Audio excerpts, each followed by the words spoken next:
Hello guys, welcome back to another tutorial. In this tutorial, we are going to learn how to see and delete all Facebook stories. Open your Facebook app. First, you need to click your profile icon in the top right corner. Then scroll down and click on this settings option under the settings and privacy option. Now, you can see this profile settings option in the top of all. So, you need to tap on it.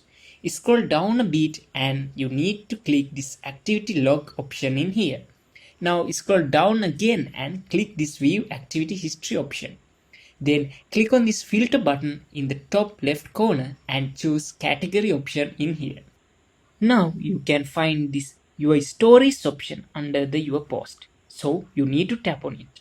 Here you can see your all stories. If you want to delete some stories, you need to click these three dots in here. Then tap on this delete option. Hope this video was helpful for you guys. See you in the next video.